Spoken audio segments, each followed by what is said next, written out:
जिससे भी मेरा परिचय है उन सभी का कोई ना कोई वाहन है, किंतु अभी तक मैं ही वाहन की सुख से रहित हूँ।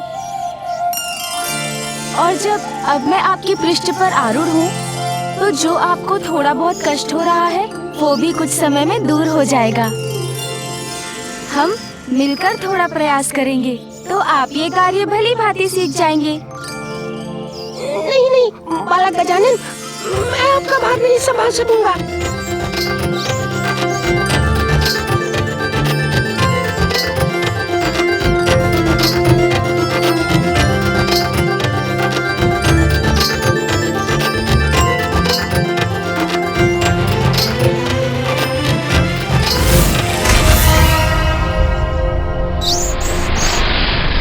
कहिए, बनेंगे ना मेरे वाहन?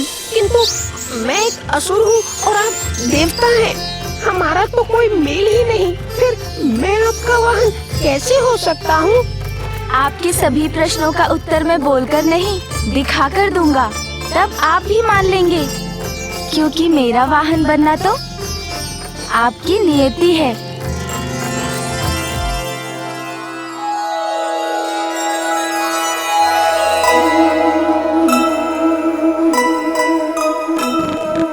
स्मृत मुशिकासुर को सुमुख दिखाए,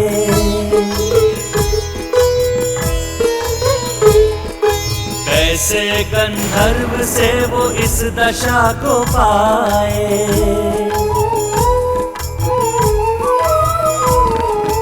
उमा आशीष दिया विनायक के द्वारा, होगा उद्धार उचित समय पे तुम्हारा। कामना प्रतीक मूस को वश में लाए, गजानन वाहन। मुझे स्वयं में ये कैसा सुखद एवं आत्मिक संतोष होने का आभास हो रहा है।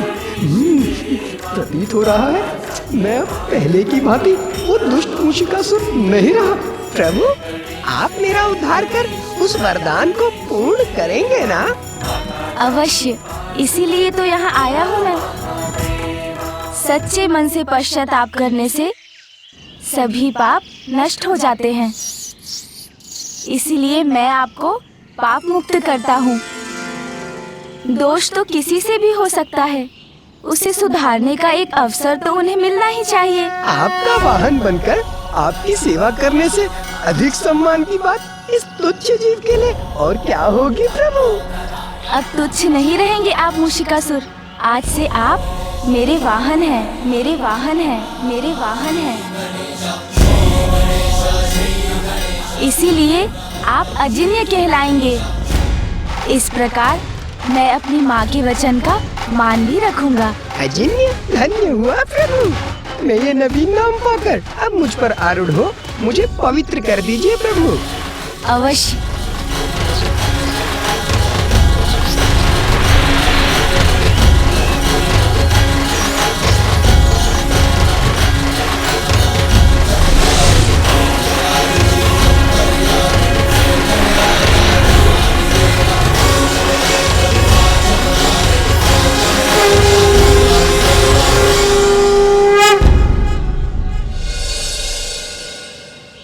देखिए, मुझे मेरा वाहन मिल गया।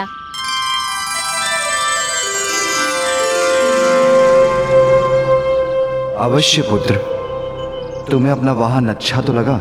हाँ पिताश्री, मेरा वाहन बहुत अच्छा है।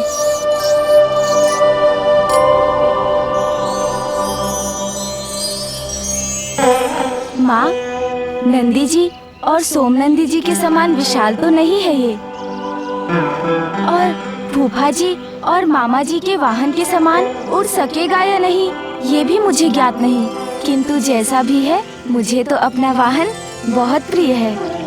माता, पूर्व में एक बार आपने मेरी रक्षा की थी और आज आपके पुत्र गजानन मेरे रक्षक बने, इसीलिए मैं तो सदा आपका ऋणी रहूंगा।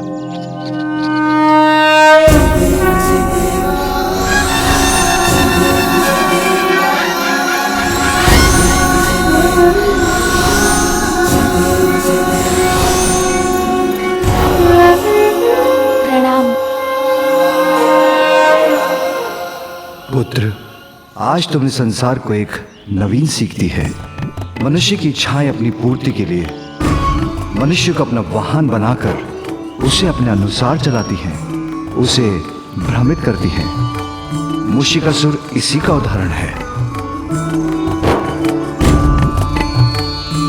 किंतु तुमने उसे छोटा कर अपना वाहन बना यह सिद्ध कर दिया है कि इच्छाओं को अपने नियंत्रण में कर लेने पर ही मनुष्य महानता प्राप्त कर सकता है।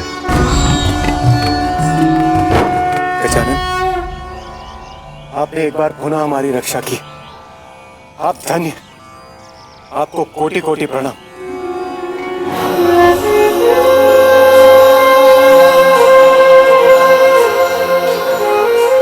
प्रणाम प्रभु, प्रणाम माता। माता, ये तो हमारा सौभाग्य है जिनकी पूजा और भोग के लिए हमने इतना परिश्रम किया। उनके ही पुत्र ने इस कार्य में आने वाले सभी विघ्न को इतनी चतुराई से हर लिए। सभी ऋषिगण और उनके परिवारों की ओर से मैं आपका धन्यवाद करता हूँ गजानन। आपने हमारी रक्षा की।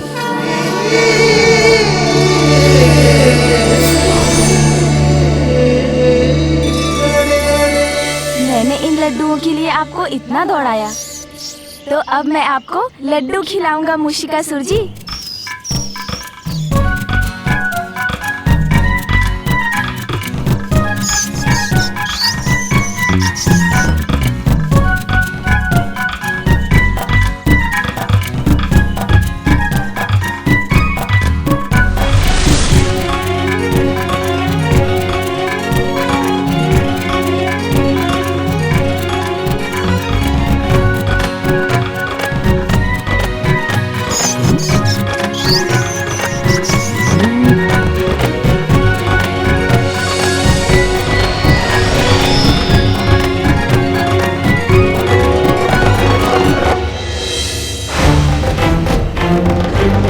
एक बार पुनः तुमने मेरी योजना को इतनी सरलता से पराजित कर दिया।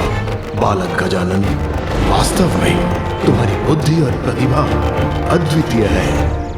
अति उत्तम मेरे वाहन मूषक जी। अब शीघ्र मुझे कैलाश ले चलिए।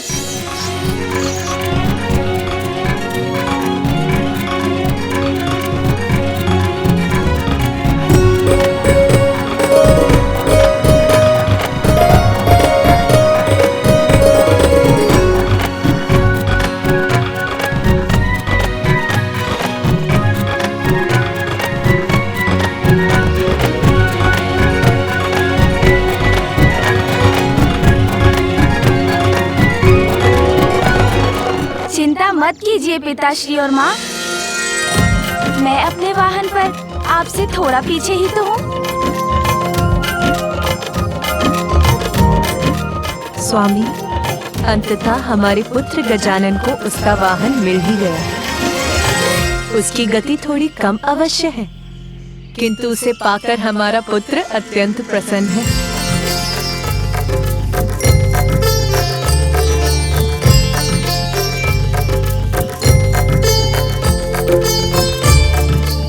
महेश्वरी, प्रिय, गजानन के द्वारा मूषिकासुर की रक्षा भी हो गई और उद्धार भी। वाहन बन गया वो हमारे पुत्र का। किंतु तुम्हारी भक्त सोयनी का क्या होगा? उसका पति उसे कैसे प्राप्त होगा?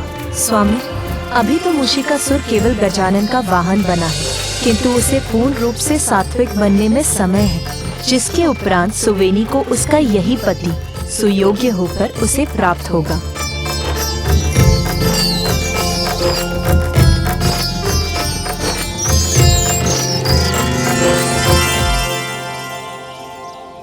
देखा मूषक जी, नंदी जी और सोम नंदी जी को। मुझे विश्वास है उनके समान आप भी इस पर्वत को लांघ जाएंगे।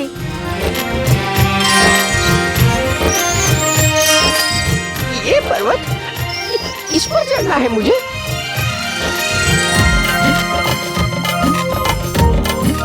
चलिए ना मूषक जी, आगे बढ़िए।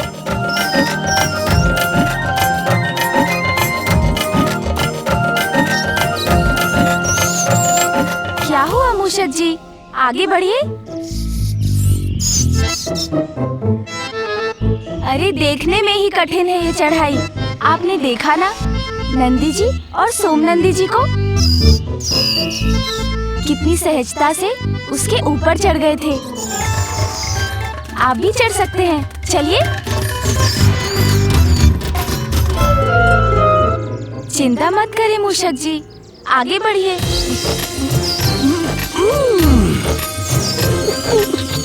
हम तो यहीं अटक गए, अब क्या करें?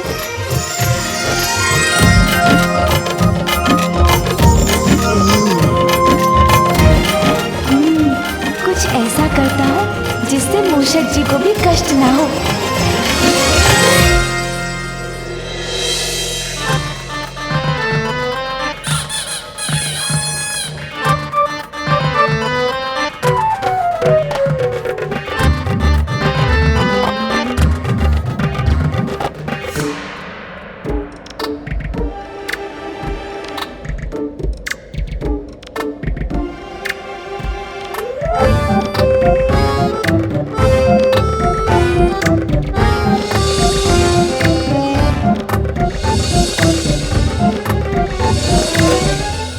नहीं मूषक जी, ये चढ़ाई तो वास्तव में कठिन थी।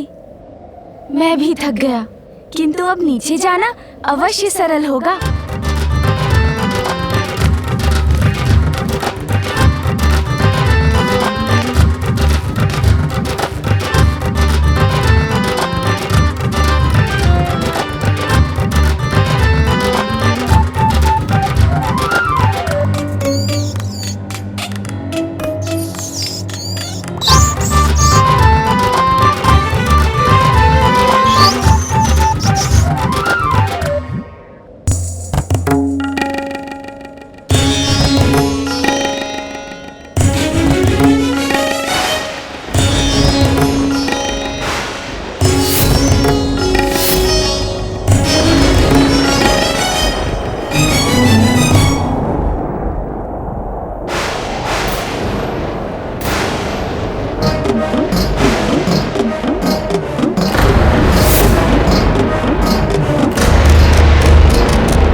सर्वत्र बहेगा रक्त, सर्वत्र विनाश होगा।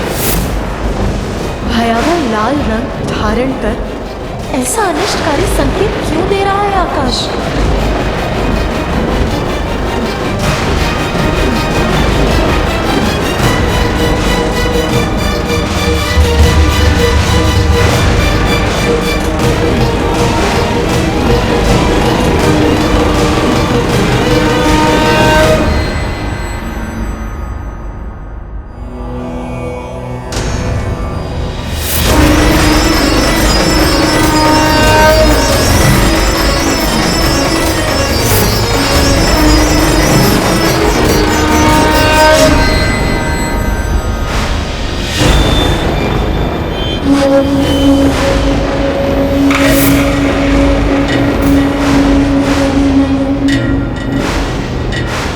नहीं स्वामी, इतने सारे अनिष्टकारी संकेत एक साथ क्यों उत्पन्न हो रहे हैं?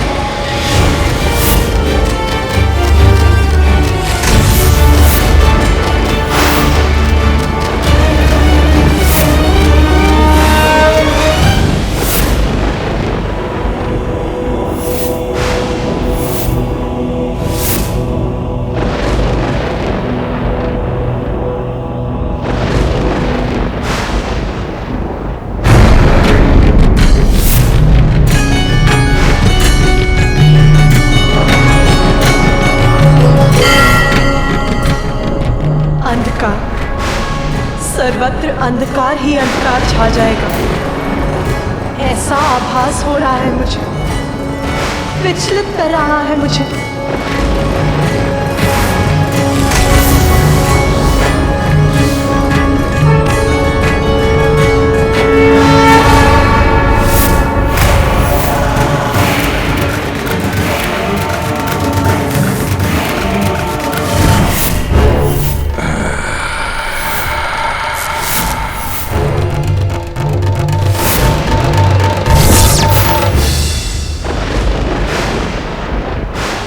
महादेव पुत्र अंधकासुर।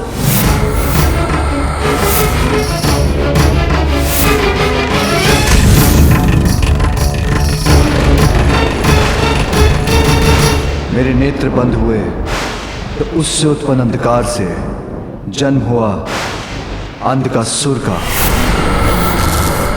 जिसका अंत देवता, गंधर्व, यक्ष, नाग, नारायण और स्वयं आप भी नहीं कर सकते स्वामी।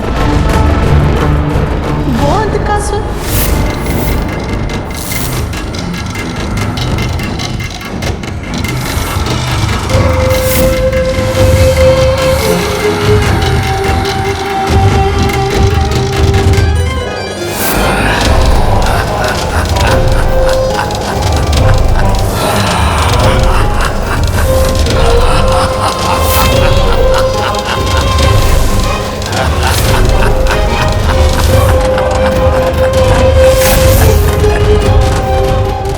अंधकार के विकार का विस्तार करता है अंधकासुर, और यदि उसे अवसर मिल गया तो वो देवताओं के साथ साथ स्वर्ग को भी नष्ट कर देगा अपने अंधकार से।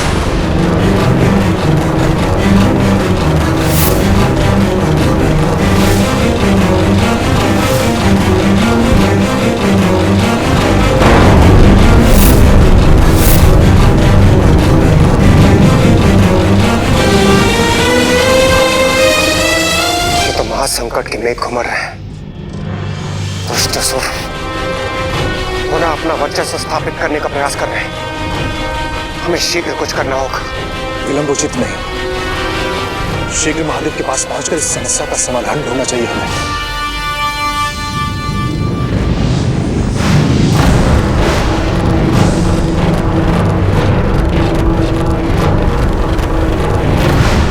जलंधर,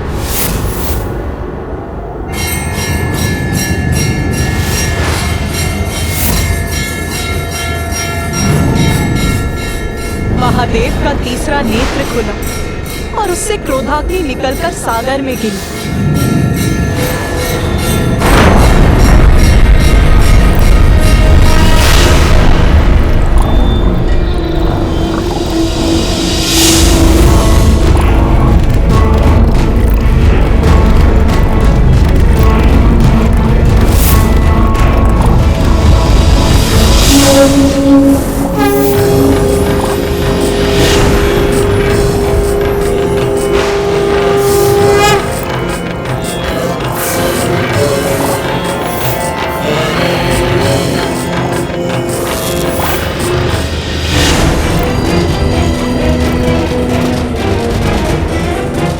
अग्नि और जल के इस विचित्र संयोग से जन्म हुआ जलंधर का।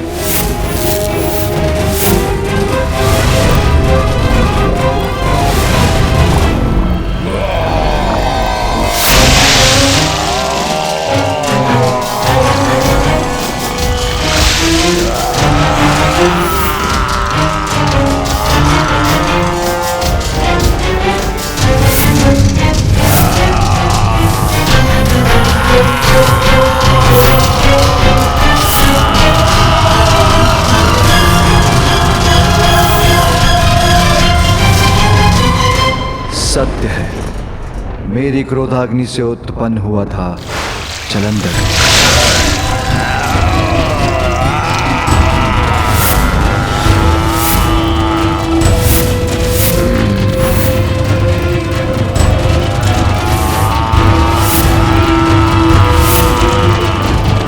यदि उसे अवसर मिल गया तो वो अपने भीतर छिपे क्रोध से संपूर्ण सृष्टि को भस्म कर देगा।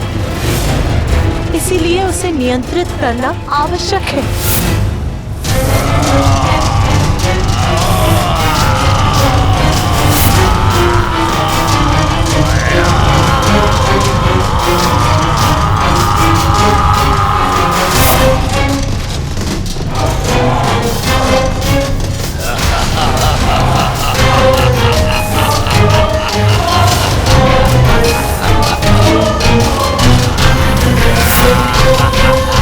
क्योंकि जलंधर वो अंधकारी शक्ति है जो आप ही के समान शक्तिशाली है महादेव।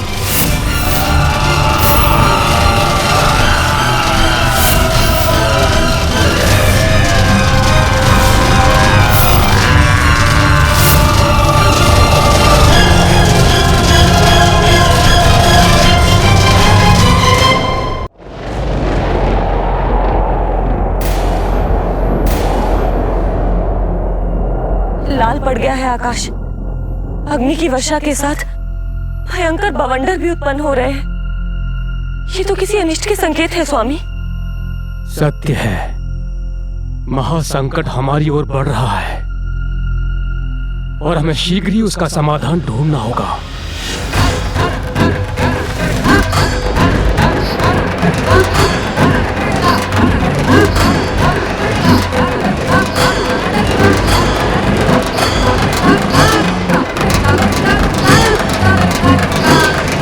स्वामी, वायु इतनी भयंकर ध्वनि क्यों उत्पन्न कर रही है? शंखचूड़।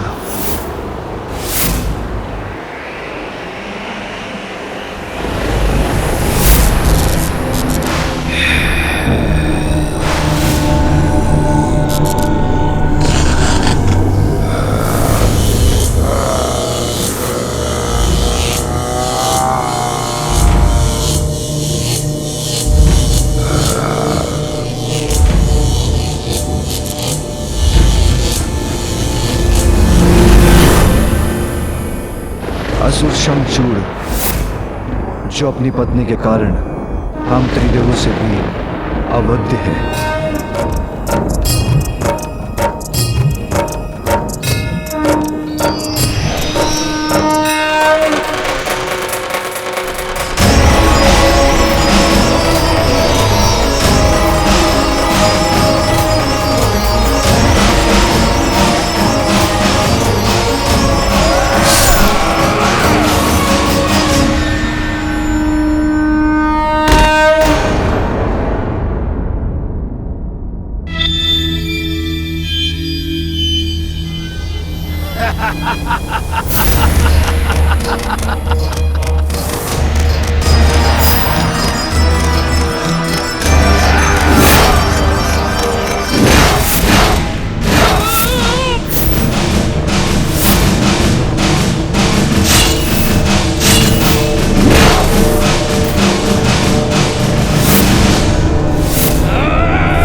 माता श्री हरि नारायण भी शंखचूड़ को पराजित नहीं कर सकते, क्योंकि उसकी पत्नी का तप उसका कवच बनकर उसकी सुरक्षा करती है।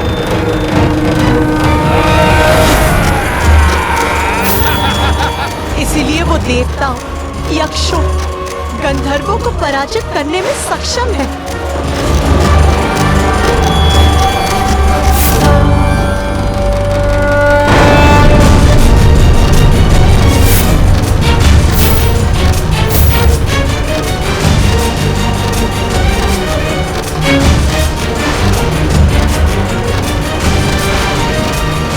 त्रिपुरासुर,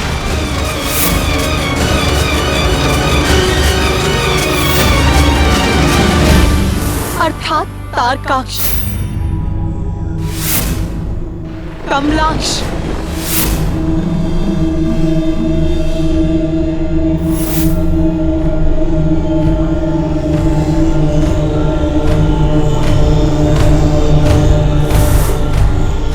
विधुन्माली,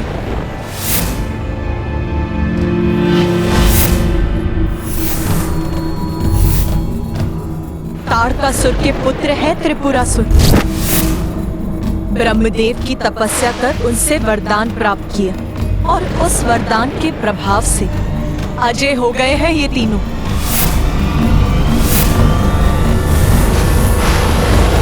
स्वयं महादेव और ब्रह्मदेव के वरदानों से रक्षित है ये तीनों।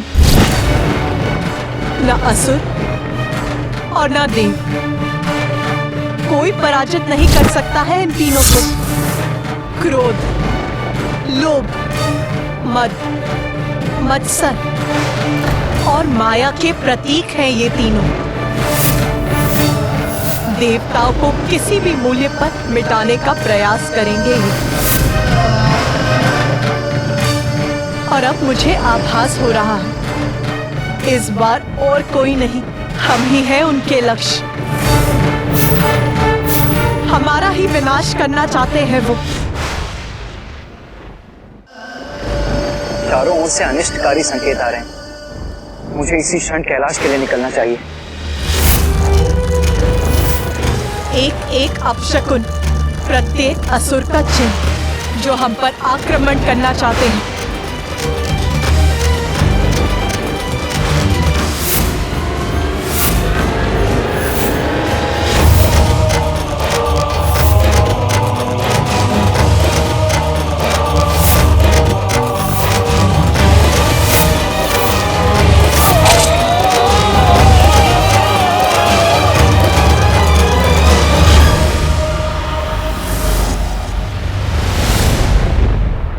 शुंभ, निशुंभ,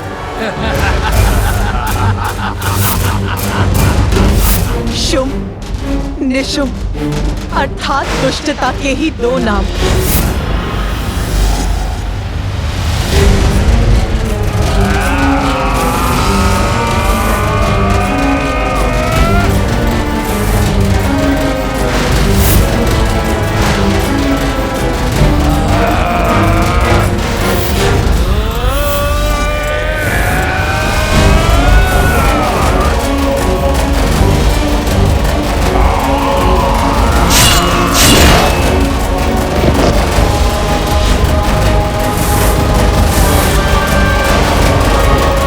किसी भी देवता या भगवान के द्वारा इन दोनों का वध असंभव है।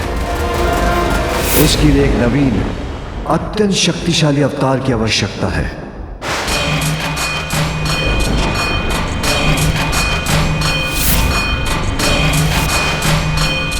प्रभु, वहां उस असुर को देखिए।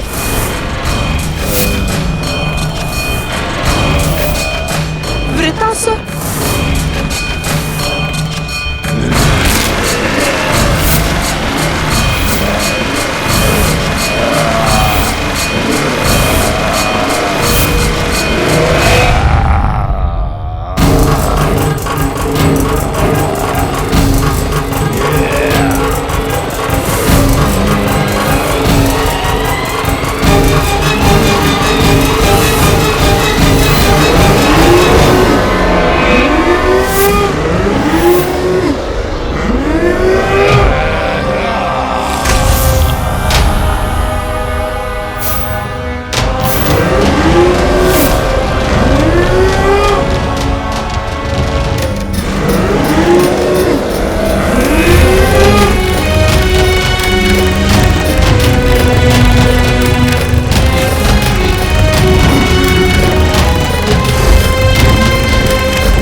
हानि नहीं पहुंचा सकता। ये वो असुर है जो युद्ध करते करते और भी शक्तिशाली होता जाता है।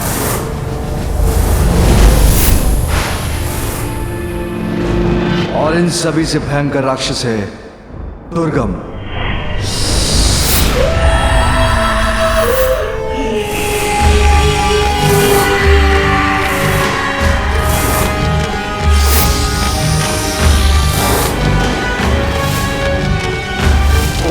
अग्निदेवताय नमः स्वाहा। ओम वरुण देवताय नमः स्वाहा। ओम वायु देवताय नमः स्वाहा।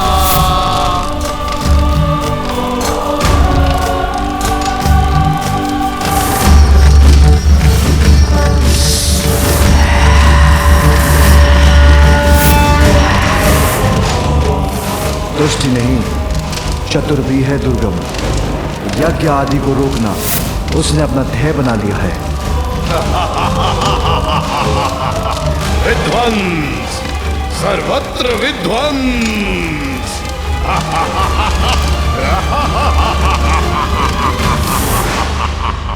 वेद और उन पर आधारित धर्म को नष्ट करने के लिए वो किसी भी सीमा तक जा सकता है।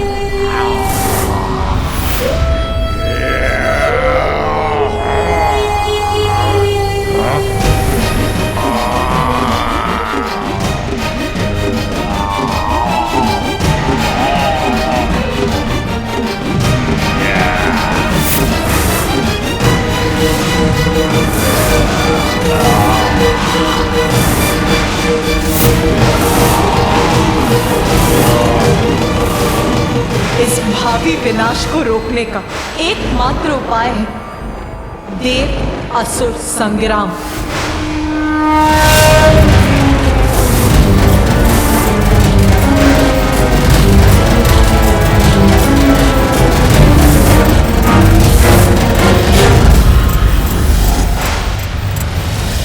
कौन करेगा इस संकट से हमारी रक्षा? कौन बनेगा असुरों के विरुद्ध हमारी शक्ति? कौन हमारे विघ्न हरेगा? कौन बनेगा हमारा प्रथम देवता?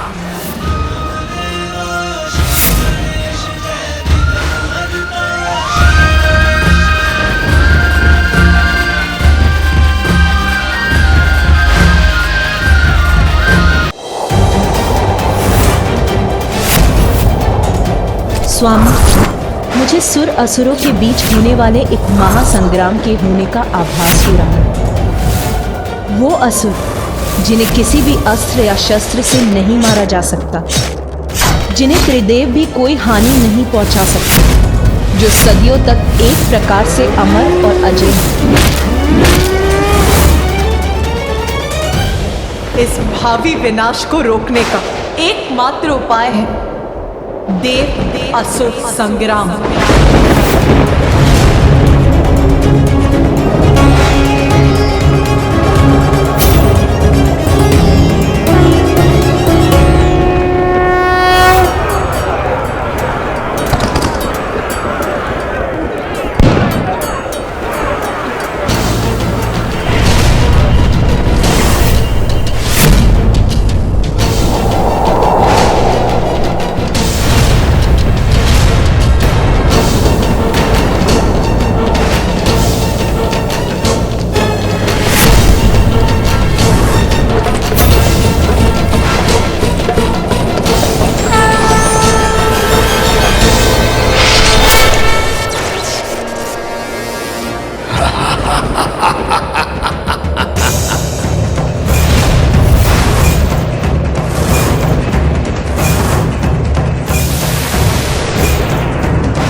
असुरों द्वारा आरंभ होने वाले इस युद्ध से सर्वत्र हिंसा और विनाश मचेगी।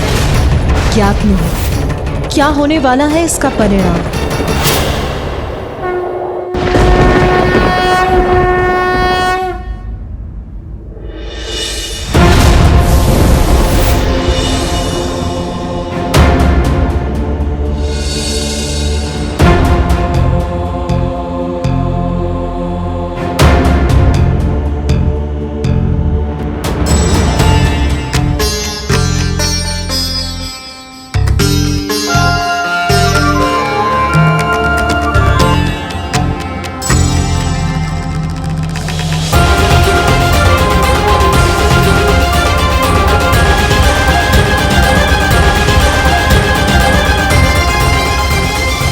सभी के यहाँ एकत्र होने का कारण ज्ञात है मुझे।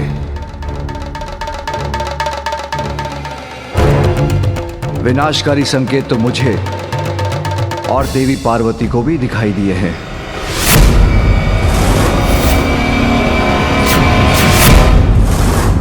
मूषिकासुर एक ही असुर था, किंतु इस बार जैसे असुरों की संपूर्ण सेना हम पर आक्रमण करने वाली है।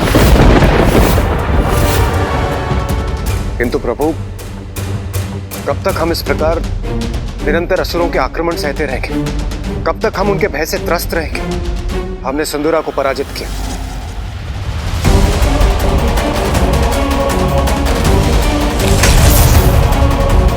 गजासुर का अंत हुआ,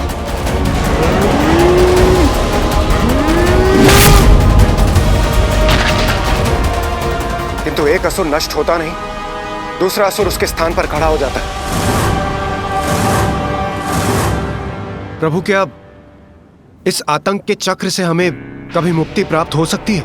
आतंक का नहीं देवराज, ये चक्र तो समस्त सृष्टि का है, जहां सदा अच्छाई और बुराई के मध्य वर्चस्व की लड़ाई चलती रहती है। इसलिए देवता हैं तो असुर भी हैं, क्योंकि विनाश से ही सृजन संभव है।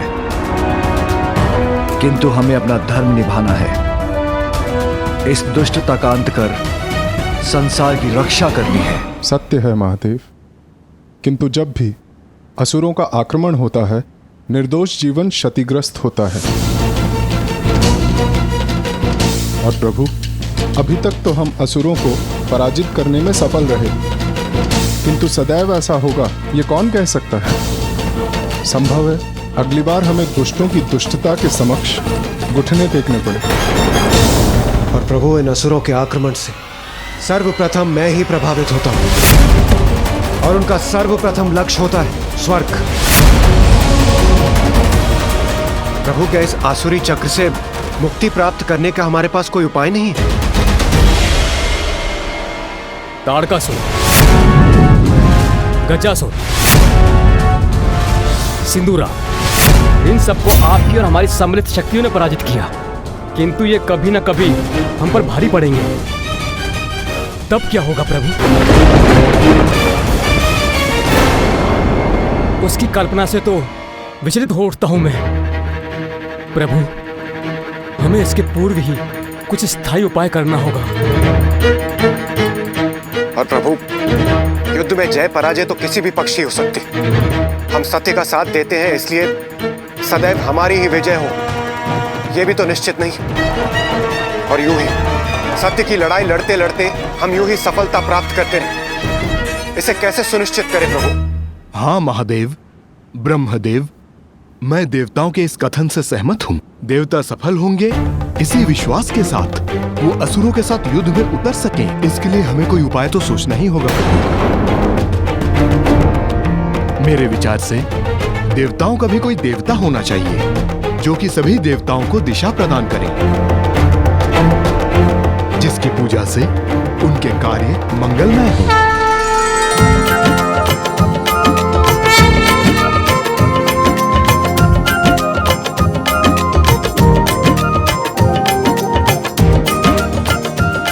देखा, मैंने कहा था ना मूषक जी, हम सफल होंगे।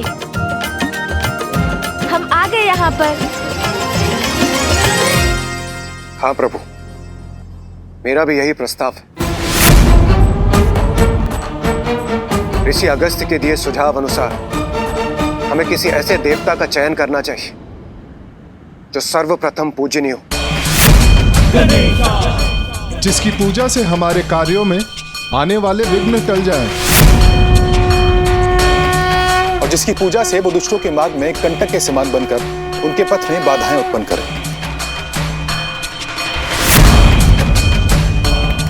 मैं भी सहमत हूं। हमें ऐसे देवता का चयन करना चाहिए जो प्रथम पूज्य हो, जो देवताओं का विघ्नहर्ता ही नहीं, असुरों का भी विघ्नहर्ता हो,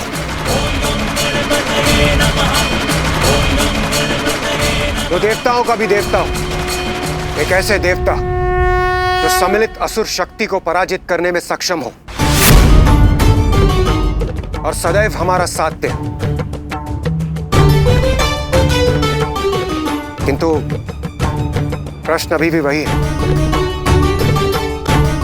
कौन होंगे वो?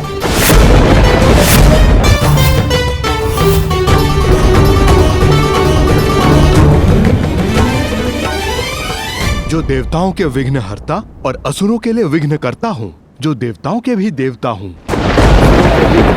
देवताओं का देवता हूँ, देवताओं के विघ्नहर्ता और असुरों के भी विघ्नहर्ता, असुरों के भी विघ्नहर्ता। देवताओं का देवता हूँ, देवताओं के विघ्नहर्ता और असुरों के भी विघ्नहर्ता हूँ, देवताओं के भी देवता हूँ। शांत हो जाइए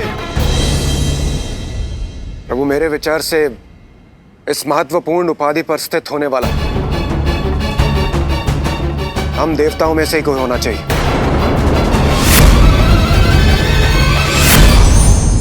नारायण नारायण। आप समस्त देवताओं को देवर्षि नारद का प्रणाम। प्रणाम त्रिदेव। प्रणाम माता। अब प्रश्न ये है कि समस्त देवताओं में कौन है सर्वोत्तम, जिसे जगत पूजेगा सर्वप्रथम?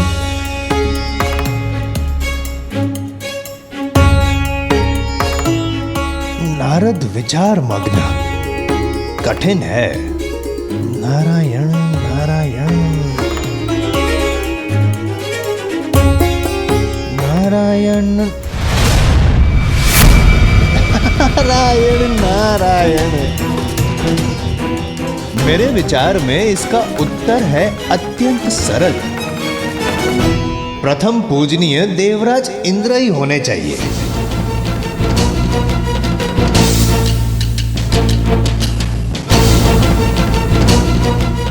आपका क्या विचार है महादेव? अच्छा, और आप इस निष्कर्ष पर पहुंचे कैसे देवऋषि?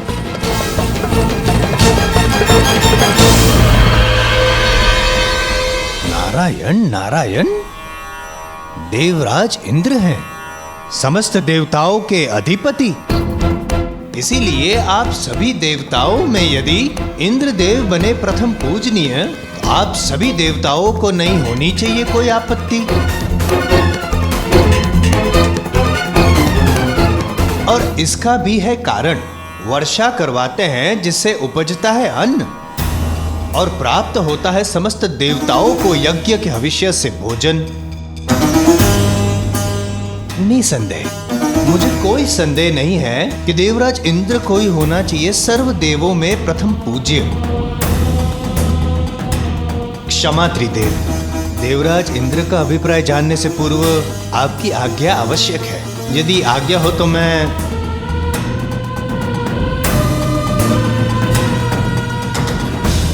आपका क्या अभिप्राय है देवराज इंद्र? देवऋषि नारद के मत से मैं सहमत हूं। यदि आप सभी को स्वीकार हो तो। नहीं नहीं,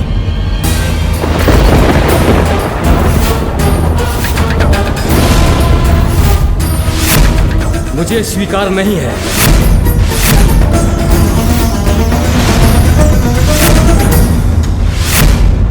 बिना मेरे किसी भी देवताओं को यज्ञ का भविष्य कहां प्राप्त होगा देवर्षि नारद जी? अग्नि में आहुति दिया हुआ भविष्य मेरी पत्नी सुहा स्वीकार कर देवताओं तक पहुंचाती है। सत्य वचन।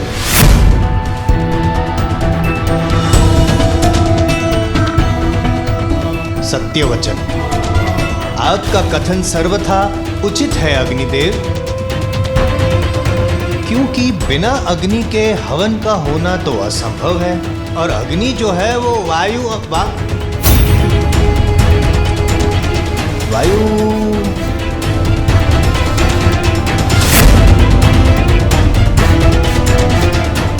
किंतु क्या देवऋषि? कुछ नहीं।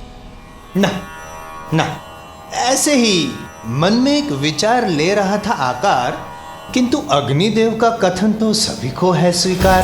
कैसा विचार आकार ले रहा था आपके मन में देवऋषि? यदि आपकी आज्ञा हो तो मैं बताऊं। विचार ये है वायुदेव कि जैसे बिना अग्नि के हवन का होना है असंभव, वैसे ही बिना वायु के अग्नि का प्रज्वलित होना भी है असंभव।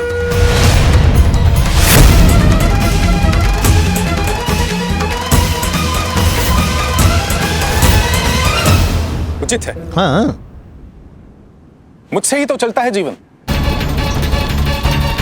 सभी के प्राण मुझसे ही तो है। यदि एक क्षण के लिए मेरा प्रवाह थम जाए तो सभी प्राणी व्याकुल हो उठेंगे, अंत हो जाएगा सबका। इसलिए प्रथम पूज्य तो मुझे ही होना चाहिए।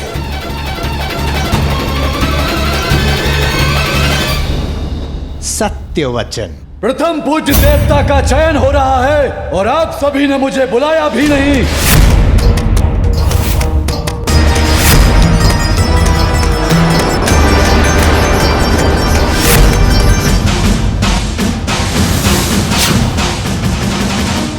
प्रणाम त्रिदेव। नारायण नारायण नारायण। ये कैसा है अन्याय देवराज? आपने यमराज को सूचित तक नहीं किया। इसमें क्या है आपका अभिप्राय? नारायण नारायण।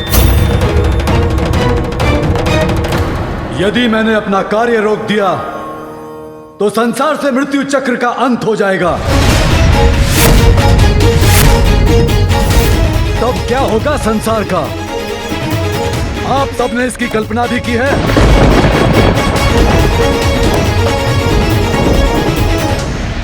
किसी को भी नरक या मृत्यु दंड का भय नहीं रहेगा, अर्थात सर्वत्र अधर्म अन्याय छा जाएगा। सत्य वचन।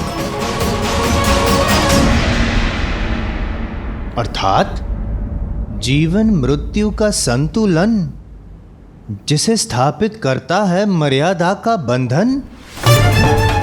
नारायण नारायण, आप ही तो हो यमराज, आप ही तो हो जो सब कुछ निर्धारित करते हैं। अवश्य निसंदेह आप ही को प्रथम पूज्य होना चाहिए। आप ही को अधिकार है, क्योंकि आपका प्रकोप जिस पे पड़ गया वो तो जल तक नहीं मांगेगा। जल जल बिना जल के तो जीवन संभव ही नहीं है। और वरुण देव, आप ही तो जल उत्पन्न करते हैं, और यदि आपने संसार को जल से विहीन कर दिया, संसार तो नष्ट हो जाएगा। यही तो मैं भी कहना चाह रहा था। तो कह क्यों नहीं रहे थे? वरुण देव, आप ही से समस्त गतिमान होते हैं चक्र। चक्र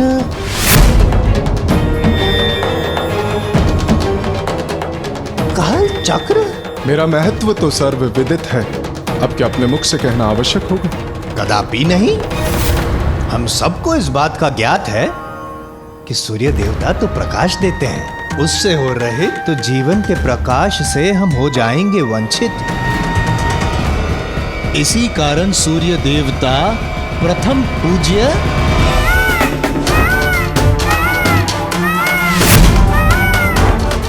पूज्य केवल वो नहीं होना चाहिए जो जगत का कल्याण करे, अपितु जगत की रक्षा भी करे।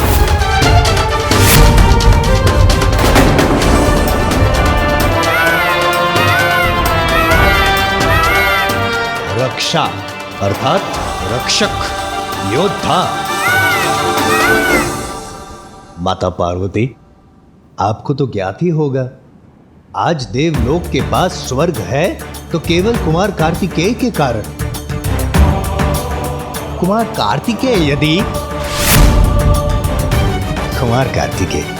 आप ही का स्मरण कर रहे थे और आप आ गए। प्रणाम।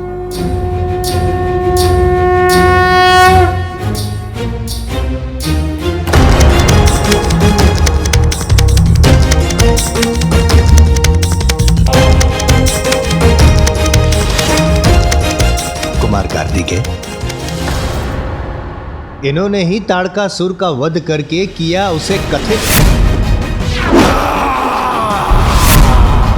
इसीलिए देव सेनापति कार्तिकेय भी प्रथम पूज्य की उपाधि पे हो सकते हैं स्थित, है ना पार्वती माता?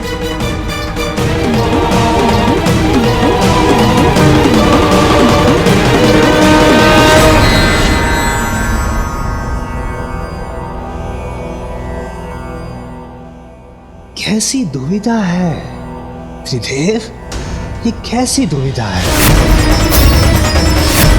अब क्या करें, कौन बनेगा प्रथम पूज्य? देवऋषि नारद, इतना समय नहीं है हमारे पास। आप केवल नाम घोषित कीजिए, हम उसी को सर्वप्रथम पूज्य के रूप में स्वीकार कर लेंगे। आप तो कर लेंगे स्वीकार, किंतु अन्य सभी देवता करेंगे मेरा तिरस्कार।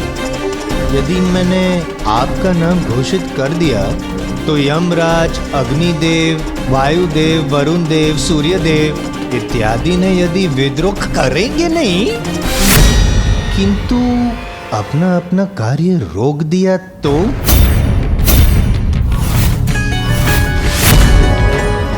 यदि ऐसा हुआ तो नारायण नारायण, संसार नष्ट हो जाएगा और इसका भार मैं कैसे करूं स्वीकार? वो सब मुझे ज्ञात नहीं,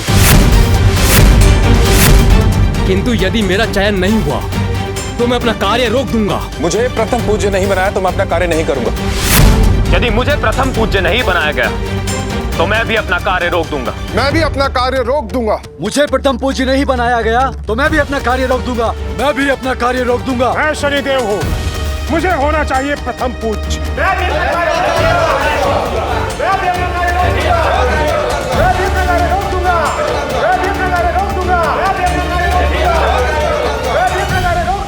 इस घोर संकट के समय में भी ये आपस में ही उलझ रहे हैं। कैसे समझाएं देवताओं को हम? कोई कुछ सुनने के लिए तैयार ही नहीं। इंद्र सहित देव सारे कर रहे विवादा,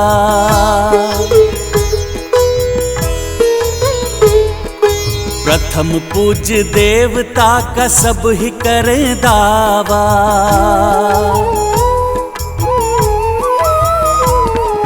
सबके विपरीत सुमुख युक्ति सुझाए, न्यायाधीश की नियुक्ति दिए उपाय।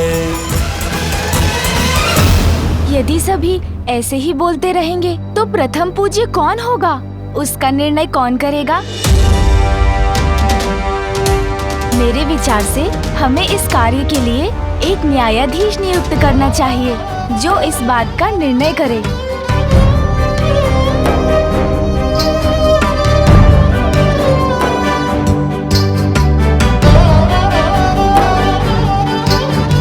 गजानन कदाचित उचित कह रहे हैं। आप ही बनिए न्यायाधीश और आप ही नियुक्त कीजिए। आप ही कीजिए श्री हरिनारायण। मैं अकेला ही नहीं, हम त्रिदेव ब्रह्मा, विष्णु और महादेव, हम तीनों मिलकर निर्णय लेंगे कि आप सभी देवताओं में प्रथम पूज्य कौन होगा।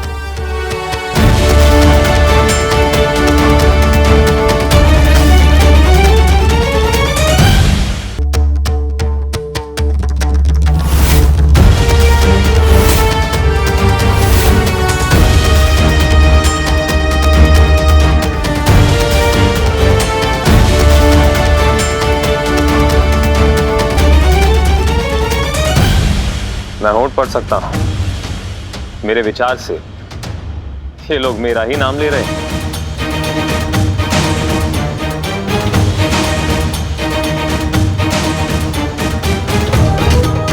प्रथम पूज्य वही होगा जो योग्यता में सबसे श्रेष्ठ होगा,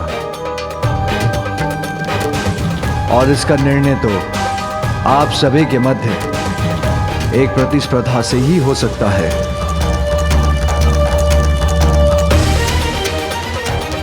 प्रतिस्पर्धा? कैसी प्रभु? हाँ देवराज, क्योंकि प्रतिस्पर्धा योग्यता की श्रेष्ठता सिद्ध करने का सर्वोत्तम उपाय है। इसलिए प्रतिस्पर्धा से भागने की नहीं, उसमें भाग लेने की आवश्यकता है, क्योंकि प्रतिस्पर्धा में विजय पाने की इच्छा हमारे भीतर छिपे गुणों को बाहर निकालकर हमारी क्षमता को उजागर करती है। उचित है प्रभु, किंतु हमें करना क्या होगा? आप सभी को अपने वाहनों पर आरूढ़ होकर एक दौड़ में भाग लेना होगा, जिसका प्रारंभ कैलाश से होगा।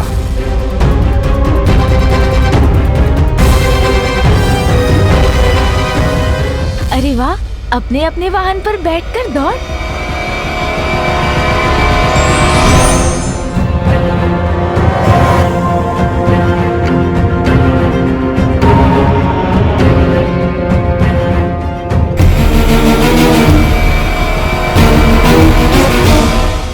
त्रिलोक में स्थित तीर्थ काशी, हरिद्वार, ऋषिकेश, गंगा, सागरपुरी, काशी और द्वारका, और फिर वहां से होते हुए पाताल के तीर्थ, राजावली का नगर, नागलोक, फिर स्वर्ग के तीर्थ, सूर्यलोक और नवग्रह मंडल के समस्त लोक, महरलोक, ब्रह्मलोक, वैकुंठ लोक, और गोलोक से होते हुए वापस यहाँ लौटना होगा। किंतु ये कैसे ज्ञात होगा प्रभु कि इन तीर्थों को सभी ने छुआ है? कोई विजय की लालसा में बिना इन तीर्थों पर गए लौट आए तो? ऐसा नहीं होगा अग्निदेव। इन स्थानों की परिक्रमा कर वहां का एक तत्व लेकर आना होगा आपको, जो सर्वप्रथम कैलाश लौटेगा वही प्रथम पूज्य देव बनेगा। इस प्रतिस्पर्धा के लिए मैं तैयार हूं। मैं भी तैयार हूं त्रिदेव। मैं भी तैयार हूं। हाँ, मैं भी तैयार हूं। मैं वरुण देव, मैं भी तैयार हूं।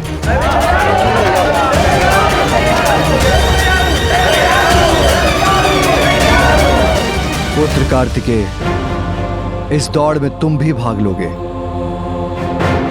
जो आज्ञा पिताश्री। प्रभु और गजानन, क्या वो भाग नहीं लेगा स्पर्धा में? अब तो मेरे पास भी मेरा वाहन है।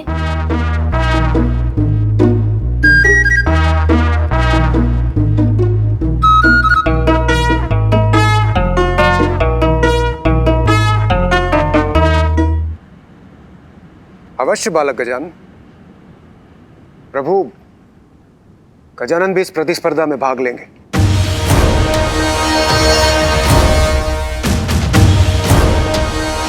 कल प्रातःकाल इस स्पर्धा का आरंभ कैलाश से होगा। नारायण नारायण।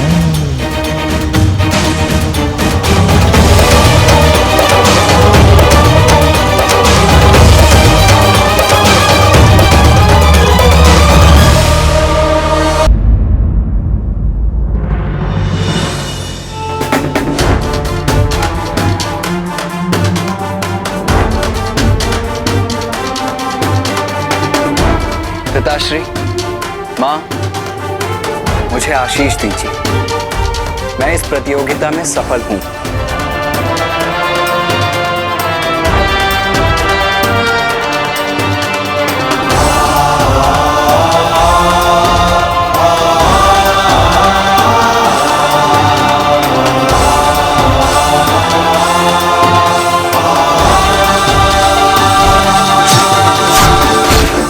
क्या हुआ माँ? आप अचानक इतनी चिंतित क्यों हो गई?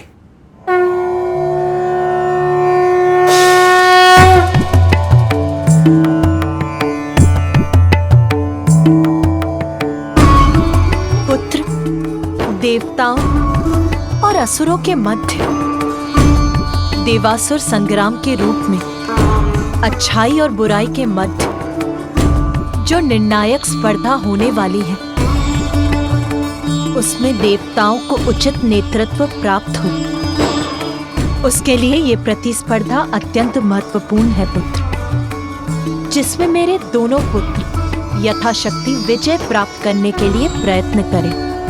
ये मेरी इच्छा है। हाँ माँ, अवश्य करेंगे हम। और अब तो मेरे पास मेरा वाहन भी है। अरे भैया, अभी तक आपने मेरे वाहन मूषक जी से भेंट नहीं की है ना? मैं अभी मिलवाता हूँ आपको, आइए ना।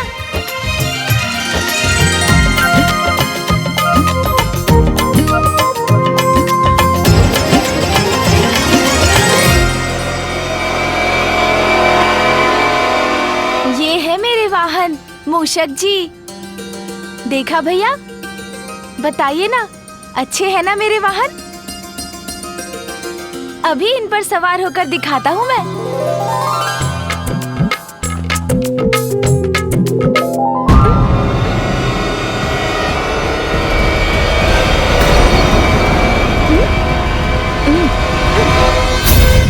उठिए मूषक जी, उठिए।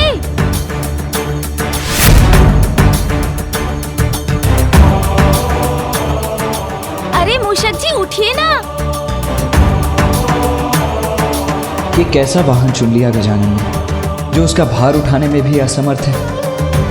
कोई बात नहीं मूषक जी, इस बार अवश्य सफल होंगे आप। एक प्रयत्न और कीजिए। गजानन, तुमने अन्य देवताओं के वाहन देखे? उनको छोड़ो, मेरे वाहन मयूर के तीव्र वेग से तो तुम परिचित हो ना? उनसे तुम्हारा ये वाहन कैसे स्पर्धा करेगा? तुम्हें अभी एक दूसरा वाहन चुनना होगा। पुत्र कार्तिकेय,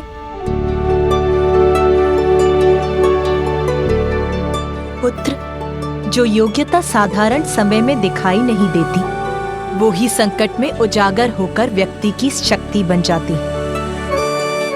इसीलिए बिना किसी के सामर्थ्य को जाने उसके बारे में किसी निष्कर्ष तक पहुंचना तो सर्वथा अनुचित है पुत्र। जी माता। शुभ संकल्प तो किसी को कल्पना से परे ले जा सकता है। संभव है कल गजानन और उसका वाहन मूषक तुम्हें चकित कर दे पुत्र। इसीलिए कभी किसी को कम आंकने की भूल मत करना पुत्र। उचित है माँ, किंतु मुझे तो ऐसा प्रतीत हुआ जैसे भैया मेरे मूषक जी को कम नहीं आंकना चाहते। वो तो बस इतना चाहते हैं कि मैं असफल ना हूँ, है ना भैया? और वैसे भी माँ, मैं जीतूं या भैया, विजय तो आपके पुत्र की होगी ना? हाँ पुत्र, कल भोर की प्रथम किरण के साथ देवताओं के बीच ये प्रतिस्पर्धा प्रारंभ होगी। इसीलिए तुम दोनों को तैयार रहना होगा पुत्र।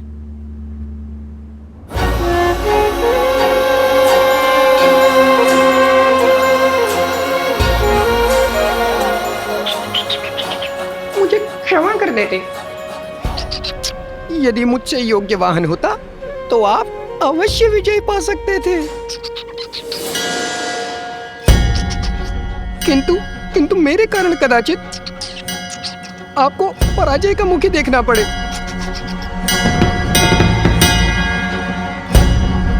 चिंता मत कीजिए मूषक जी, कल जो भी हो, इस प्रतियोगिता में विजय तो महादेव पुत्र की ही होगी।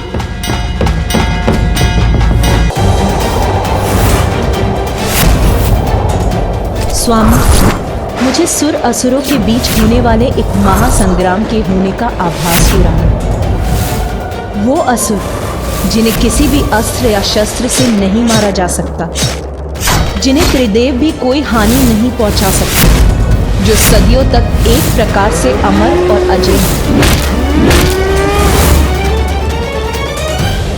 इस भावी विनाश को रोकने का एकमात्र उपाय है देव असुर संग्राम।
असुरों द्वारा आरंभ होने वाले इस युद्ध से सर्वत्र हिंसा और विनाश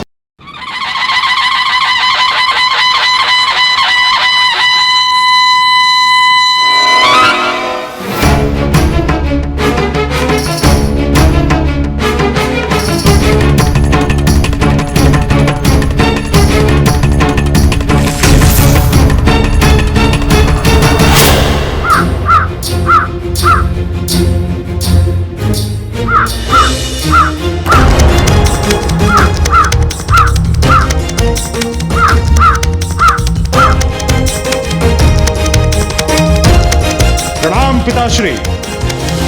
प्रातः काल सर्वप्रथम उठने मात्र से कोई लाभ नहीं होता और न ही सर्वप्रथम प्रतियोगिता के स्थान पर पहुंचने से ही, अपितु सर्वप्रथम प्रतियोगिता समाप्ति के स्थान पर पहुंचने से ही विजय प्राप्त होगी।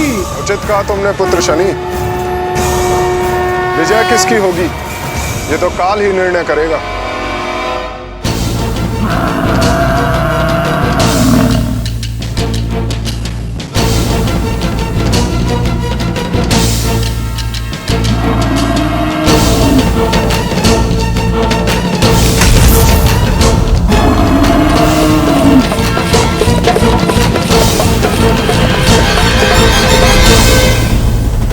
भ्राता शनिदेव सब पर अपनी कुदृष्टि डालकर विजय प्राप्त करना चाहते हैं, क्यों?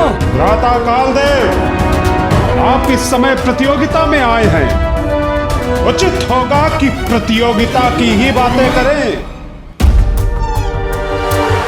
चंद्रदेव की जय! चंद्रदेव की जय! चंद्रदेव की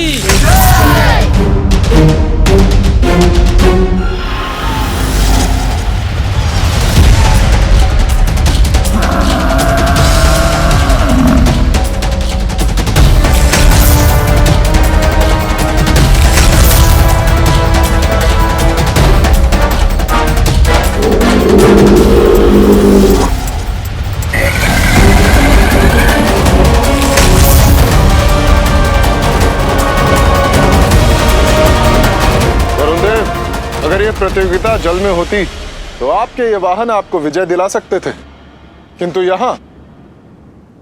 सूर्यदेव, आप कैसे इस प्रतियोगिता में भाग लेने आ गए? आपको तो अत्यंत महत्वपूर्ण कार्य करना होता है। दिवस आरंभ आपके उदय से होता है और अंत आपके अस्ताचल से। ये सब कब करेंगे आप? और हाँ, चंद्रदेव का भी तो यही कार्य है ना, उदय और अस्त। अर्थात दो प्रतियोगी सृष्टि का कार्य कैसे करेंगे? या तो सृष्टि का कार्य या प्रतियोगिता। क्यों यमदेव, अग्निदेव, इस प्रतियोगिता में परिहास से नहीं, गति से विजय प्राप्त होगी। इसलिए व्यर्थ की बातों से नहीं, अपने वाहन के वेग से हमें पीछे छोड़ने का प्रयास कीजिएगा। वरुणदेव की जय! यमदेव की जय! सूर्यदेव की जय! शनिदेव की जय! चंद्रदेव की जय! अग्निदेव की जय! इंद्रदेव की जय! इंद्रदेव की जय! इंद्रदेव की जय!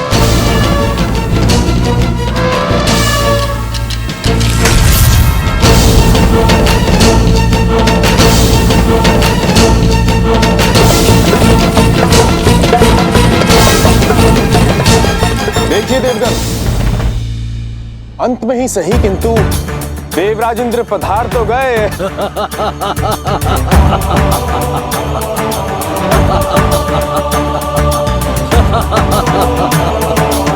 इंद्रदेव, स्वर्ग नहीं है ये। हम देवता भूल जाएंगे कि आप देवराज हैं। इस प्रतियोगिता में आपको पराजित करने का पूर्ण प्रयत्न करेंगे हम, क्योंकि आपको पीछे छोड़ने में तो बहुत आनंद आएगा।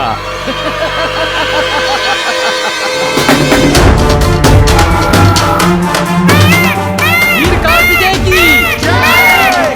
वीर कार्तिकेय की जय! वीर कार्तिकेय की जय!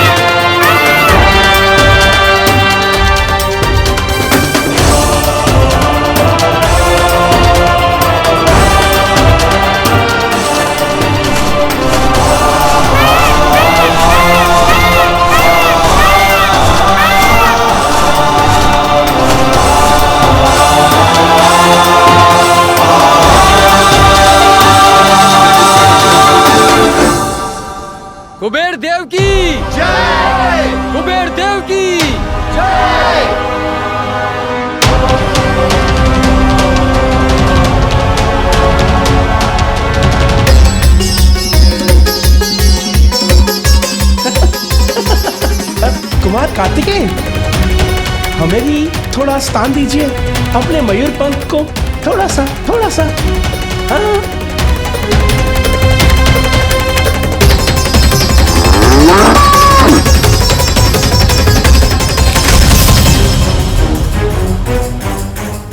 धन्यवाद कुमार कार्तिकेय।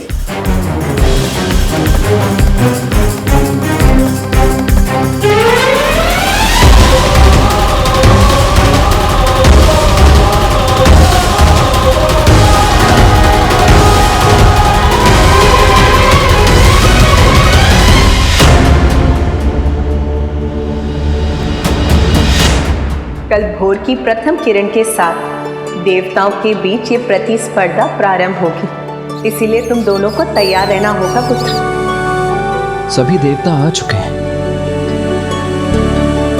प्रतियोगिता प्रारंभ होने का समय भी हो गया है, किंतु गजानन अभी तक क्यों नहीं आया? देव गजानन, मैं अपने प्राण लगा दूंगा आपको विजय दिलाने के लिए। आपके प्राण नहीं, थोड़ी शक्ति से गति में वृद्धि चाहिए बस। चलिए आगे बढ़िए। अवश्य, आपको अपनी सर्वोत्तम गति से आगे ले जा रहा हूँ मैं।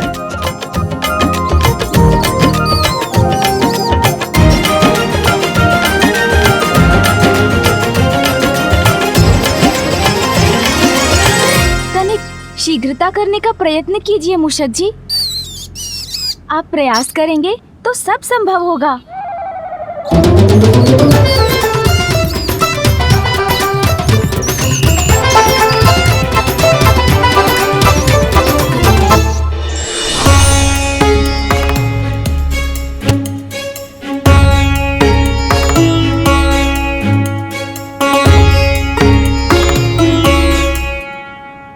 कैलाश से प्रारंभ होने वाली ये प्रतियोगिता निर्धारित करेगी कि आप सभी देवताओं में कौन प्रथम पूज्य प्रथम देवता होगा। आपको तीर्थों की इस यात्रा को अपने वाहन पर आरूढ़ होकर पूर्ण करना है। केवल तीर्थ स्थान पर पहुंचकर आपको वहां से विभूति, चंदन, जल लेने के लिए वाहन से उतरने की अनुमति होगी।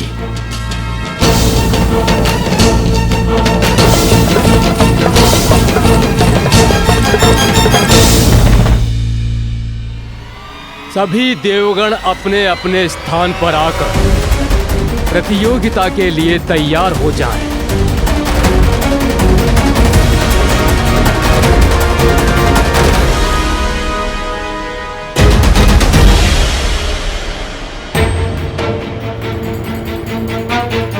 प्रतियोगिता प्रारंभ होने की घोषणा होने वाली है, किंतु गजानन कहाँ है?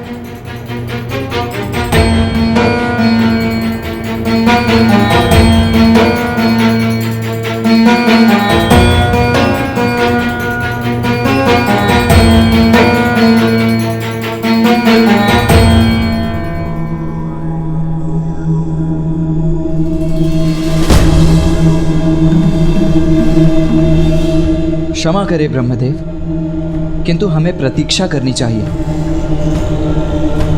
गजानन अभी तक नहीं आया है।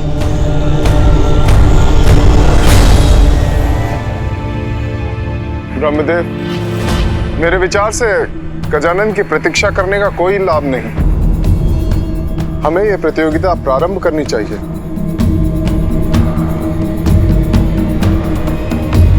गजानन का वाहन तो इतनी धीमी गति से चलता है कि उसके साथ गजानन का इस प्रथा में प्रतिभागी बनना न्यायोचित नहीं होगा। जो भी हो सूर्यदेव, गजानन प्रतिभागी तो अवश्य होगा।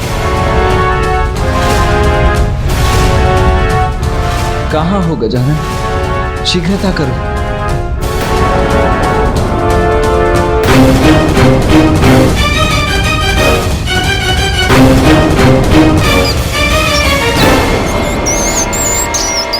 वहां देखिए, वो आ रहा है गजानन।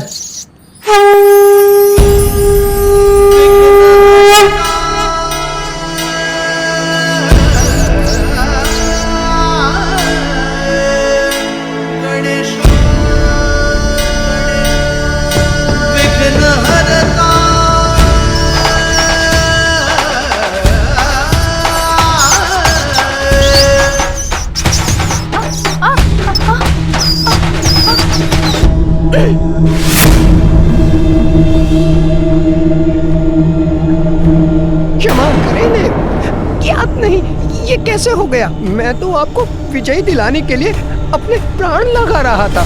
निराश मत होइए मूषक जी, आप प्रयत्न कर रहे हैं, ज्ञात है मुझे।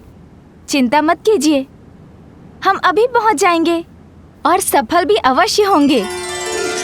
किंतु कैसे देव?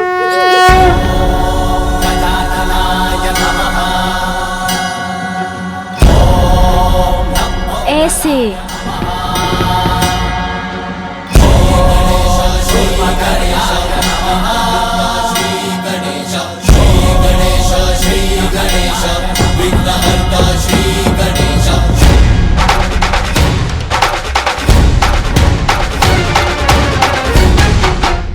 मुझे भय लग रहा है देव, आप इतनी तीव्र वेग से उतर रहे हैं। मुझे ऐसे पकड़ रखा है कहीं मैं आपके साथ गिर न जाऊं।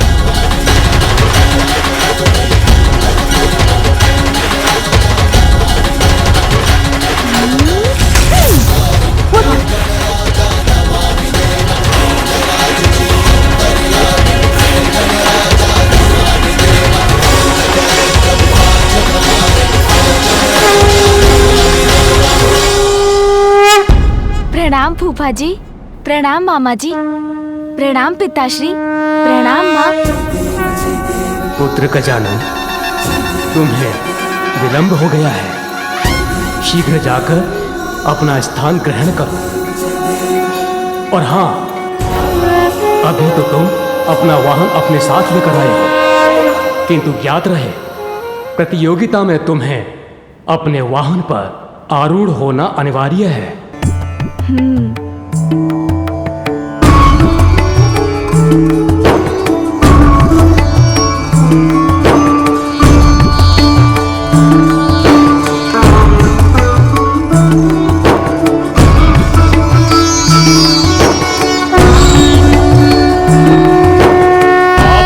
तैयार हो जाइए, मेरी शंख ध्वनि के साथ ही स्पर्धा आरंभ होगी।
एकाकी नहीं हूँ। बालक गजानन, इस स्पर्धा में तो मैं आपसे आगे हूँ। बहुत कठिन समय आने वाला है। भीषण देवासुर संग्राम में सर्वश्रेष्ठ देव का नेतृत्व आवश्यक है, इसीलिए श्रेष्ठतम देव ही विजयी हो।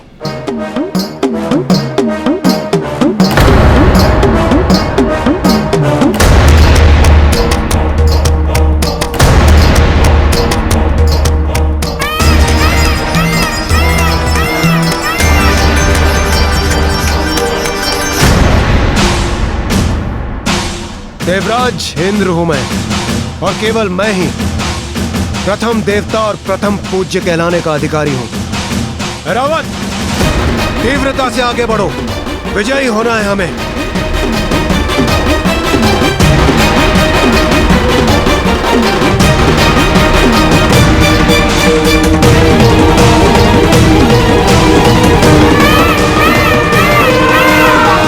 अद्भुत है रावत, ऐसे ही बढ़ते रहो।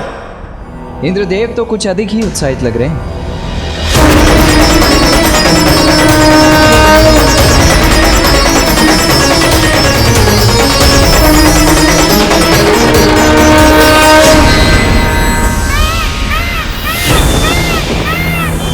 ये इतने तीव्र वेग से कैसे आगे बढ़ गए कुमार कार्तिकेय?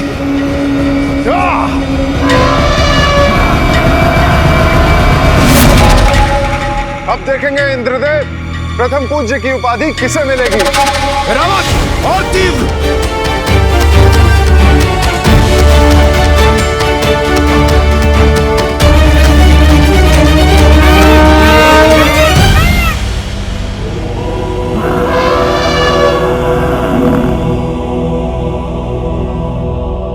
गजानन कहाँ है?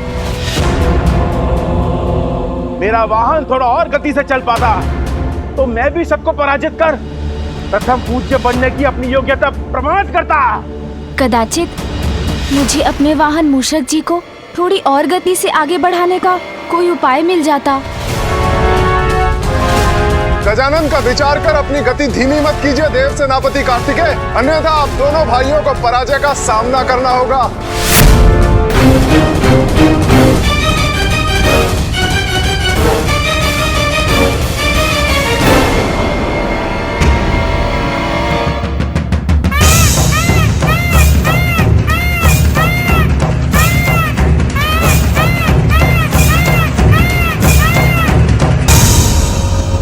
कार्तिकेय लौट क्यों रहे हैं?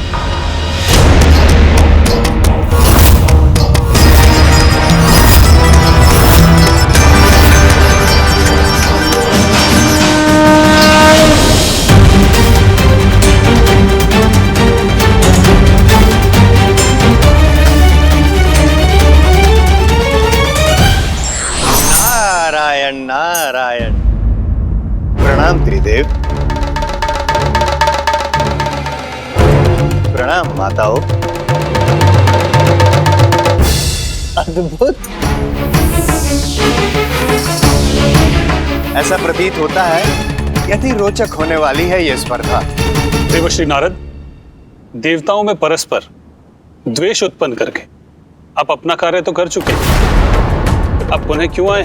नारायण नारायण। देवताओं में उत्पन्न हो द्वेष, ऐसा कदापि नहीं था मेरा उद्देश्य। जगत कल्याण करता हूँ, पालन करता हूँ आपका आदेश। प्रभु, ऐसी रोमांचक स्पर्धा मैं कैसे छोड़ सकता था? और इस बात का तो आपको भी ज्ञात है प्रभु कि स्पर्धा का क्या है कारण। चुनाव होगा और प्राप्त होगा हमें वो देवता जो करेगा हम सबका तारण।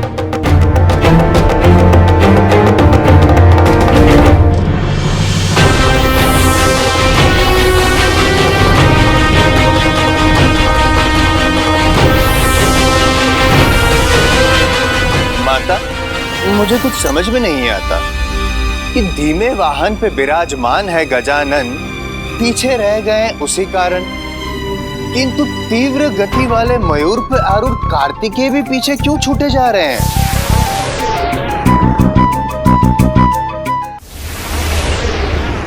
देवर्षि नारद, आप चिंता मत कीजिए। पुत्र कार्तिकेय के पास इसका अवश्य उचित कारण है। निसंदेह। कुछ भी हो प्रभु, मेरी तो अभी भी गजानन से ही आशा है। आपको स्मरण है स्वामी, किस तरह से वो आपका शंख ले गया था और आपको पता भी नहीं चला था।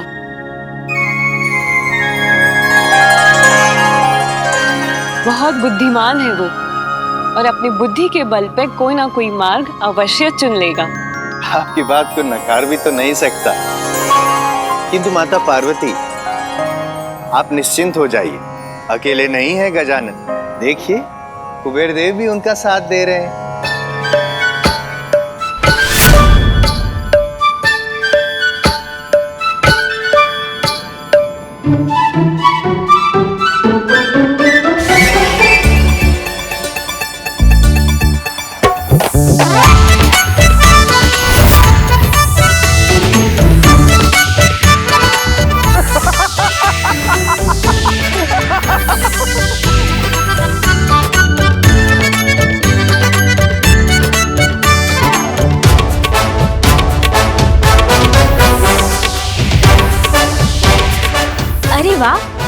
कुबेर देव जी ने तो गाजर दिखाकर अपने वाहन का वेग बढ़ा लिया।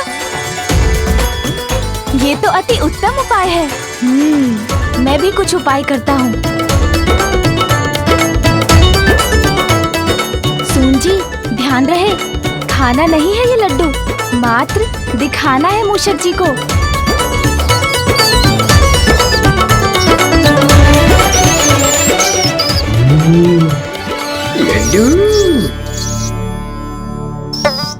अरे नहीं नहीं, आप क्या कर रहे हैं मूषक जी? लड्डू चाहिए तो आगे बढ़ते रहिए, रुकिए मत।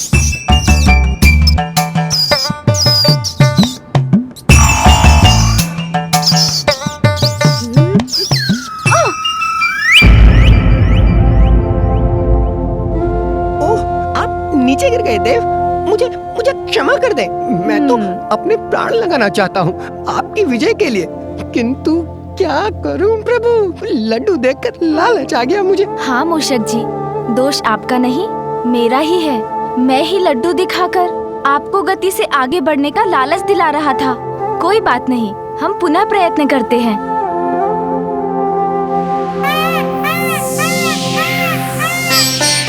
मूषक जी, इस प्रकार इस प्रतियोगिता को कैसे संपन्न करेंगे हम दोनों?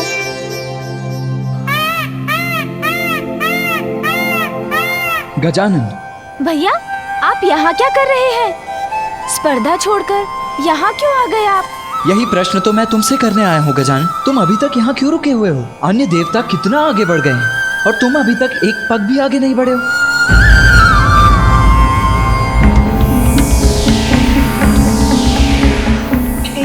क्या माता, अब तक तो मैं इसी बात से था प्रसन्न कि अकेले नहीं है गजानन, किंतु ये देखिए कुबेर देव भी आगे निकल गए और पीछे रह गए गजानन।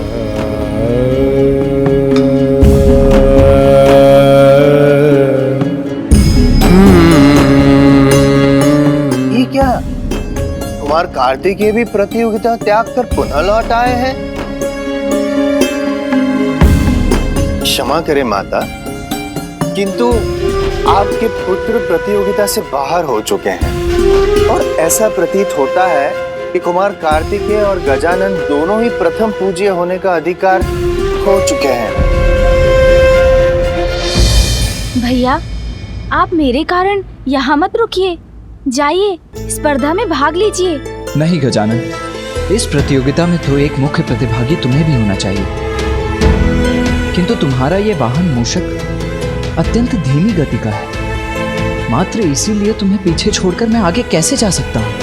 भैया, इस स्पर्धा में भाग ले रहा हूँ मैं, इससे मुख मोड़कर भाग तो नहीं रहा हूँ ना।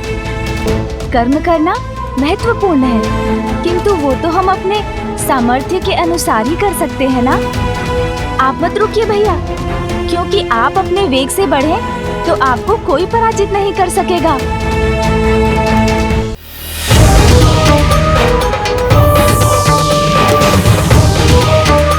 और तीव्र रावत,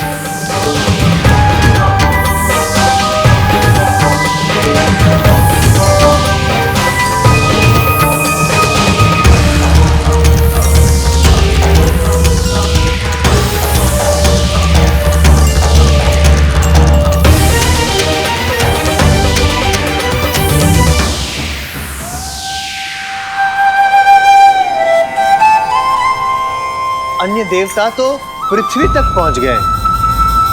सबसे आगे तो मैं ही हूँ। बस ये तीर्थ स्थलों की यात्रा शीघ्रता से पूर्ण करनी होगी मुझे। सूर्यदेव, इस भ्रम में मत रहिए कि आपका वेग अत्यंत तीव्र है। स्वयं को सर्वाधिक तेजस्वी समझते हैं ना आप? अब मैं दिखाऊंगा आपको अपना तेज, जिससे आपके ही नहीं आपके इन सब दशवों के नेत्र भी चौंधिया जाएंगे।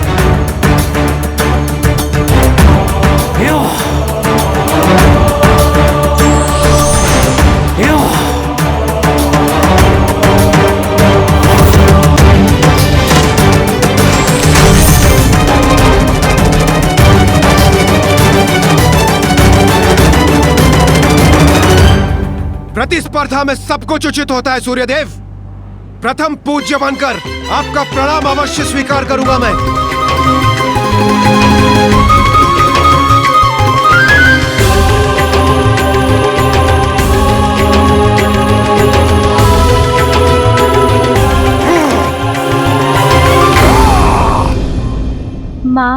पिताश्री, दोनों को हमसे कितनी आशाएं हैं भैया, इसलिए मेरा कहना मान लीजिए, आप जाइए।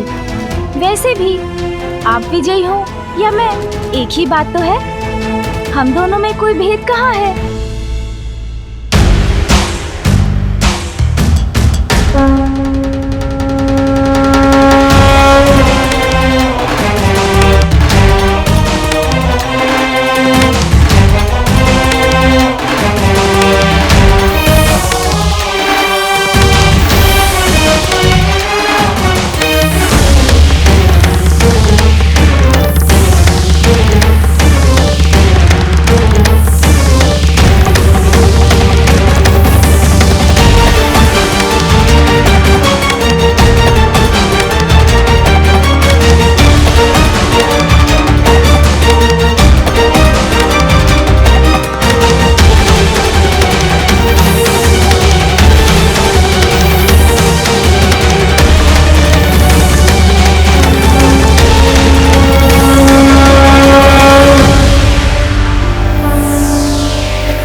पावन गंगा माता के जल में स्नान भी कर लिया।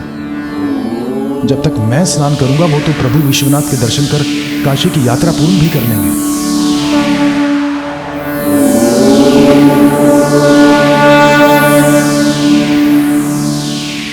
बहुत विलंब कर दिया आने में देवगण।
समस्त देवता काशी तक पहुंच गए हैं और देवराज इंद्र प्रथम है। अच्छा है, अभी तक तो मैं ही प्रथम हूं और अब किसी को अपने से आगे जाने नहीं दूंगा मैं। आगे बढ़ो ऐरावत, अति उत्तम। कहीं नहीं जाऊंगा मैं तुम्हें छोड़कर। यदि तुम इस स्पर्धा में भाग नहीं लोगे तो मैं भी नहीं लूंगा। मेरे लिए विजय नहीं, मेरा परिवार अधिक महत्वपूर्ण है। तुम अधिक महत्वपूर्ण हो जाना। भैया, यदि आप मुझे वास्तव में विजयी होते देखना चाहते हैं तो आप जाइए, आगे विजय प्राप्त कीजिए। आपकी विजय में ही मेरी जय होगी। भैया, अपने लिए नहीं तो मेरे लिए आगे बढ़िए और विजय प्राप्त कीजिए इस प्रतियोगिता में। भाग्य आपका साथ दे, यही कामना है मेरी भैया। यदि मेरे स्थान पर तुम होते गजानन तो मुझे और भी अधिक प्रसन्नता होती। यदि तुम विजयी हो सकते तो उस विजय को मैं अपनी भी विजय मानता। आप चिंता मत कीजिए भैया, मैं कुछ उपाय सोच लूंगा। आप जाइए।